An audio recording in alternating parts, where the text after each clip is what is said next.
5 ప్రాజెక్టులకు ఆయువుపోయండి. Metro, triple R, dry port, మూసీకి నిధులు ఇవ్వండి. సెమీ కండక్టర్ తయారీ యూనిట్ కావాలి. కొత్తగా మరో 29 ఐపీఎస్ పోస్టులు అవసరం. ప్రధాని మోదీకి సీఎం రేవంత్ రెడ్డి వినతి. మూసీ పునరుజ్జీవం నుంచి ఆలోచన అని ప్రధాని, మూసీ పునరుజ్జీవం మంచి ఆలోచన అని చెప్పి ప్రధాని అభిప్రాయపడినట్లు వెల్లడి. నిన్న మన ముఖ్యమంత్రి సారు ప్రధాని మోదీ గారిని కలిసిండు. గత కొన్ని రోజులుగా ప్రయత్నం చేస్తా ఉన్నాడు సార్ని కలవాలని. కలిసి కొన్ని ప్రాజెక్టుల మీద, తర్వాత మనకు రావాల్సినటువంటి పైసల మీద తెలంగాణని నిర్లక్ష్యం చేస్తా ఉన్నారు. ఏపీనే ఎక్కువగా పట్టించుకుంటా ఉన్నారు. మరి దయచేసి మాకు కూడా కొన్ని కీలకమైనటువంటి ప్రాజెక్టులు ఉన్నాయి, ఒక 5 ప్రాజెక్టులు కీలకంగా ఉన్నాయి అని చెప్పి సారు నిన్న ఒక అపాయింట్మెంట్ తీసుకొని దాదాపుగా గంట సేపు సుదీర్ఘంగా చర్చ జరిగింది. మన ముఖ్యమంత్రి రేవంత్ రెడ్డి గారు ఇవన్నీ చెప్తే మళ్ళీ రిటర్న్లో చూడండి. రిటర్న్లో ప్రధాని మోదీ గారు ఏం చెప్పిండట, పిఎంఏవై సర్వే పూర్తి చేయించండి. 2016-18 మధ్య 70,000 ఇండ్లు ఇచ్చినా అమలు చేయలేదు. సీఎం రేవంత్ రెడ్డికి పెండింగ్ పనుల చిట్టా ఇచ్చిన ప్రధాని అధికారులతో చర్చించి పరిష్కరిస్తామన్న ముఖ్యమంత్రి. మళ్ళా రిటర్న్ మనసారేమో మన బాధలు చెప్దామని పోతే మోదీ గారేమో మళ్ళీ రిటర్న్ చెప్పిండట, తెలంగాణలో మేము ఇచ్చినటువంటి ఏమి ఇంప్లిమెంటేషన్ చేయట్లేదు అని చెప్పి. ఇల్లిస్తే ఏం చేయాలి, ప్రధానమంత్రి మోదీ గారిది ఫోటో పెద్దగా వేయమని చెప్తారు. రేషన్ కార్డుల మీద ఫోటోలు వేయాలని చెప్పి ఆ మధ్య ఆర్థిక మంత్రి సీతారామన్ గారు అప్పుడు పంచాయతీ పెట్టలే. సో ఏదేమైనా కానీ మనం ఎన్నిసార్లు కలిసినా తెలంగాణ గురించి ఇన్ని బాధలు ఉన్నాయి, మాది కొత్తగా వచ్చినటువంటి రాష్ట్రం, కొంత అప్పులైంది, మాకు ఇయ్యండి అని చెప్తే కేంద్రం ఎప్పుడు చులకనగానే చూస్తున్నది తెలంగాణని. గతంలో కేసీఆర్ ఉన్నప్పుడైనా, ఇక ఇప్పుడు అసలుకే ఇక కాంగ్రెస్ పార్టీ అధికారంలో ఉంది. ఇక పైకి సరే రాష్ట్ర ముఖ్యమంత్రి కాబట్టి అపాయింట్మెంట్ ఇవ్వకపోతే బయటికి వేరేలాగా సందేశం పోతుంది కదా.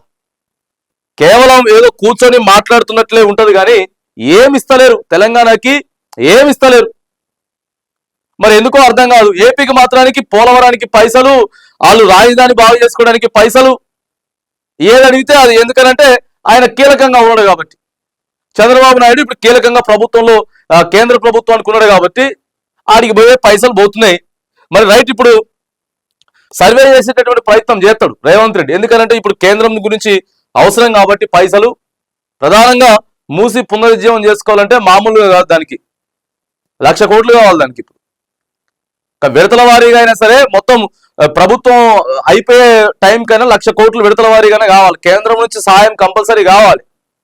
ఈ కీలకమైన ప్రాజెక్టులు, మెట్రోని మళ్ళీ 2వ ఫేజ్ మెట్రో చేసుకోవాలి. ఆ మెట్రో అక్కడ నుంచి వెళ్ళి మేడ్చల్ నుంచి షామీర్పేట దాకా తీసుకుపోవాలి. దాన్ని ఇంకా అక్కడే కంప్లీట్ కాలే. ఇక్కడ ఎల్బీ నగర్ నుంచి ఇంకా అవతలకి తీసుకుపోవాలి. ఇటు పటాన్ చెరువు దాకా పోవాలి. మెట్రో ఫేజు, 2nd ఫేజ్ చాలా కీలకం. సో ఇవన్నీ కూడా ఇక నిన్న రేవంత్ రెడ్డి గారు కలిసి ప్రధానితో మాట్లాడినట్టయితే వార్త కనపడతా ఉంది. తెలంగాణకు పంచ ప్రాణాలతో సమానమైన 5 ప్రాజెక్టులకు కేంద్ర ప్రభుత్వం చేయూతనివ్వాలని ముఖ్యమంత్రి రేవంత్ రెడ్డి ప్రధానమంత్రి నరేంద్ర మోదీకి విజ్ఞప్తి చేశారు. సీఎం బుధవారం ఢిల్లీలో ప్రధానిని ఆయన అధికార నివాసంలో కలిసి ఈ మేరకు వినతి పత్రం సమర్పించారు. సుమారు గంట సేపు ఆయా అంశాలపై ప్రధానితో చర్చించారు. వాటిలో హైదరాబాద్ మెట్రో 2వ దశ, రీజనల్ రింగ్ రోడ్ దక్షిణ భాగం, regional ring road, railway Hyderabad dry port నుంచి బందర్ పోర్ట్ కు గ్రీన్ ఫీల్డ్ హైవే, ఇక ఇవన్నీ కూడా సెంట్రల్ గవర్నమెంట్ కి సంబంధించినటువంటి ప్రాజెక్టులే.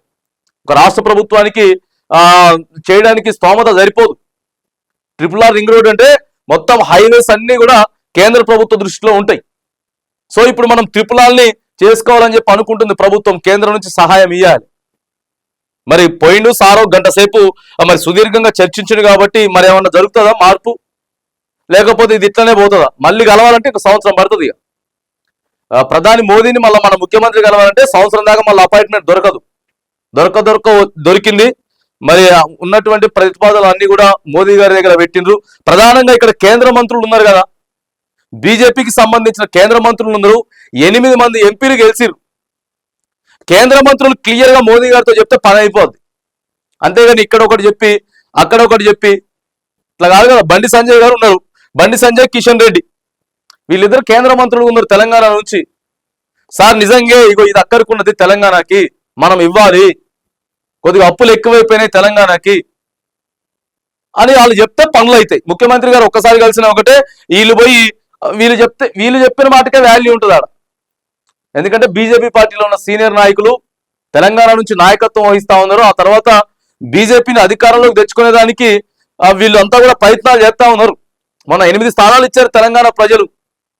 సో వీటన్నిటి మీద వివక్షత లేకుండా కాంగ్రెస్ పార్టీ అనేటటువంటి వివక్షత, లేకపోతే రేవంత్ రెడ్డి అనే వివక్షతో ఏపీని ఒకలాగా తెలంగాణ ఒకలాగా కాకుండా దయచేసి తెలంగాణకి ప్రోత్సాహం అందించాల్సినటువంటి పరిస్థితి అయితే ఇప్పుడు ఉన్నది. కాబట్టి ప్రతి విషయం కూడా కేంద్రం ఆలోచన చేసి తెలంగాణకి 100కి 100% న్యాయం చేయాలని చెప్పేసి కూడా ఆ న్యాయం చేయాలని చెప్పి కేంద్ర మంత్రులు ఖచ్చితంగా ఆడ కేంద్రంలో ఉన్నటువంటి నాయకత్వం మీద గట్టిగా ఒత్తిడి చేయాలని చెప్పేసి కూడా మనం డిమాండ్ చేస్తా ఉన్నాం.